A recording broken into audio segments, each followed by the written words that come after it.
గృహిణిగా నారా భువనేశ్వరి మహిళా లోకానికి ఆదర్శంగా నిలిచారని నారా లోకేష్ యువజన ఫౌండేషన్ రాష్ట్ర అధ్యక్షుడు మండపాక సుబ్బు అన్నారు. ముఖ్యమంత్రి చంద్రబాబు సతీమణి హెరిటేజ్ సంస్థ చైర్మన్ భువనేశ్వరి జన్మదిన వేడుకలు ఫౌండేషన్ కార్యాలయంలో సుబ్బు ఆధ్వర్యంలో ఘనంగా నిర్వహించారు. తొలుత స్థానిక దేవాలయంలో పూజలు చేయించి అభిమానుల సమక్షంలో కేక్ కోసి మిఠాయిలు పంపిణీ చేశారు. ఈ సందర్భంగా ఫౌండేషన్ మండపాక సుబ్బు, జిల్లా అధ్యక్షులు బత్తుల సూర్యప్రసాద్, ప్రతిపాడు ఫౌండేషన్ అధ్యక్షులు అడబా జగదీష్ కుమార్, రూరల్ ఫౌండేషన్ అధ్యక్షులు మడబాక నాగబాబు, ఫౌండేషన్ రాష్ట్ర కార్యదర్శి తాత రమేష్ చౌదరి, కాలాడు వెంకటేష్ చేతుల మీదుగా పేద విద్యార్థులు అనాథ వ్యక్తికి ఆర్థిక సాయం అందజేశారు. అదేవిధంగా పేదలకు అల్పాహారం, భోజన వసతి కల్పించారు.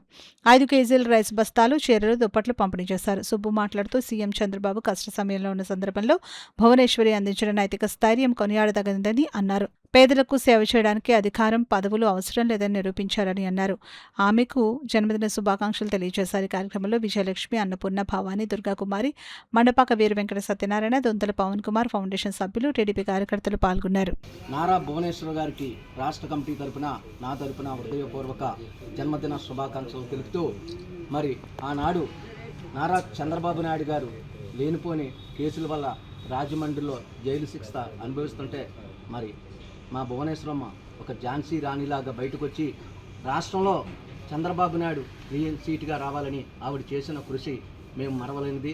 అదేవిధంగా ఒక పక్క హెరిటేజ్ సంస్థ ద్వారా, అదేవిధంగా ఎన్టీఆర్ ట్రస్ట్ ద్వారా కార్యక్రమాలు చేస్తూ, అదేవిధంగా నారా చంద్రబాబు నాయుడు గారికి సతీమణిగా రాజకీయంలో అనేక సూచనలు ఇస్తూ మరి ఈనాడు చేస్తున్న సేవ మరువలేను. మరి ఆమె బాటలో చాలామంది స్త్రీలందరూ ప్రయాణించాలని ఆవిడ బాటలోనే. నారా చంద్రబాబు నాయుడు గారి సతీమణి గారి పుట్టినరోజు సందర్భంగా కాకినాడ పెద్ద మార్కెట్లో గల మండపాక సుబ్బు గారి ఆధ్వర్యంలో అమ్మగారి పుట్టినరోజు వేడుకలు జరుగుతున్నాయి. ఈ సందర్భంగా అందరికీ భోజనాలు, పిల్లలకి తనకు చేతనైన సహాయం, డబ్బులు అందరికీ అందజేయుచున్నారు.